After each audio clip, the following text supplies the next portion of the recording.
Bonjour à toutes et à tous et bienvenue dans cette vidéo de contenu dédiée aux travaux dirigés de biologie cellulaire, destinée aux étudiants de première année licence en sciences de la nature et de la vie à l'université d'Annaba. Je suis Dr Kissoum Nesrine, enseignante au département de biologie à l'université de Béji Mortar. Je vais vous guider à travers cette vidéo pour explorer ce module fascinant. Comme je l'ai annoncé dans la vidéo précédente, ce module vise à permettre à l'apprenant de maîtriser plusieurs compétences essentielles de la biologie cellulaire, notamment les organes cellulaires et leur rôle dans le fonctionnement de la cellule comme les ribosomes, ainsi qu'un aperçu sur la synthèse protéique. En ce qui concerne la biologie cellulaire, c'est une science qui étudie les unités structurales et fonctionnelles communes à l'organisation de tous les êtres vivants. La cellule est l'unité biologique structurelle et fonctionnelle fondamentale de tous les êtres vivants.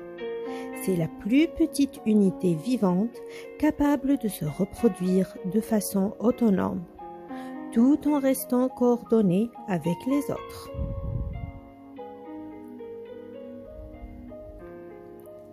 Dans le premier chapitre intitulé « Les ribosomes », nous abordons les éléments essentiels qui caractérisent cet organite, leur fonction, localisation et biogénèse.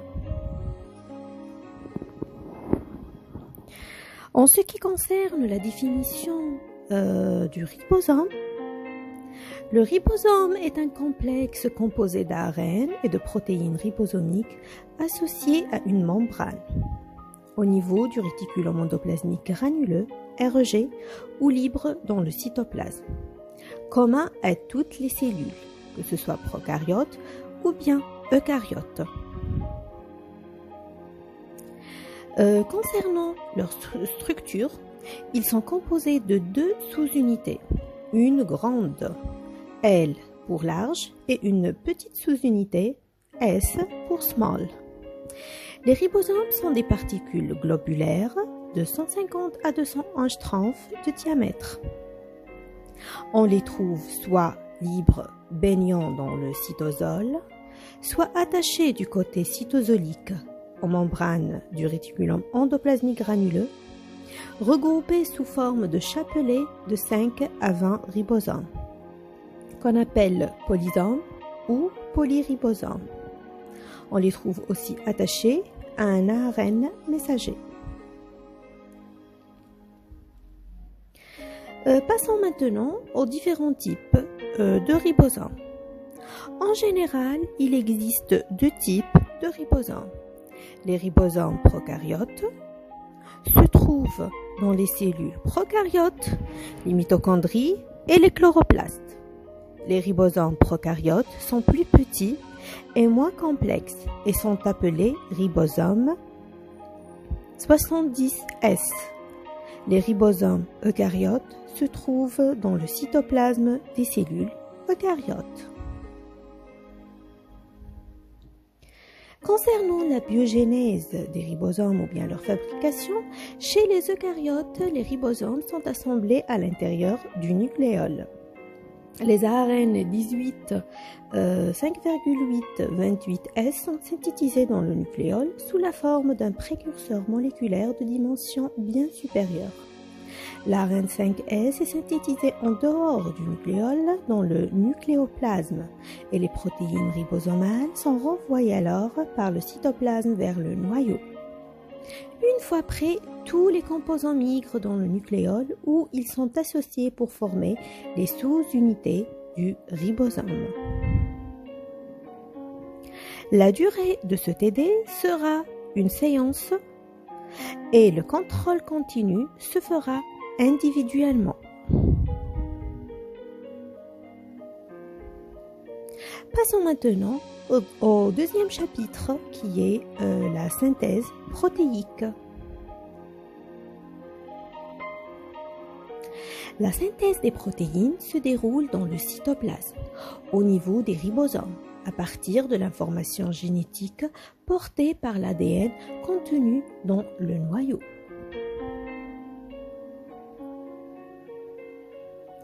La synthèse protéique se déroule en deux phases. Premièrement, on a la transcription.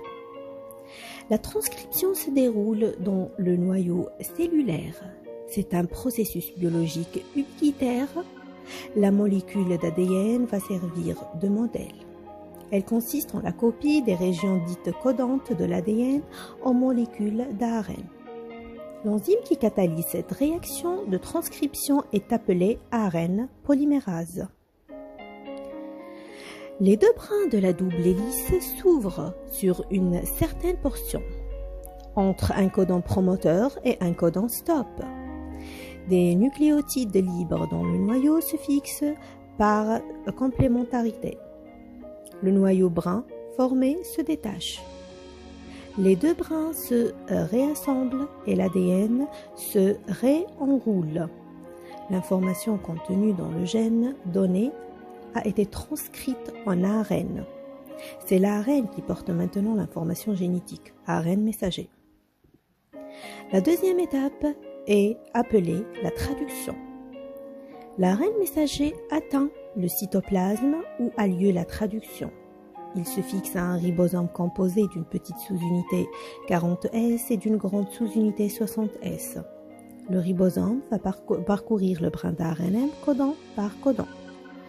Va par l'intermédiaire d'un ARN de transfert, l'ARN T, ajouter un acide aminé à la protéine en cours de fabrication selon le codon LU.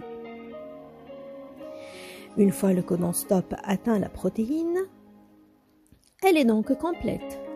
Le ribosome se détache de la protéine et du brin d'ARNM et la protéine est libérée dans l'organisme. Commence alors le transport des protéines. Le même filament d'ARNM peut servir à la fabrication simultanée de plusieurs molécules de protéines.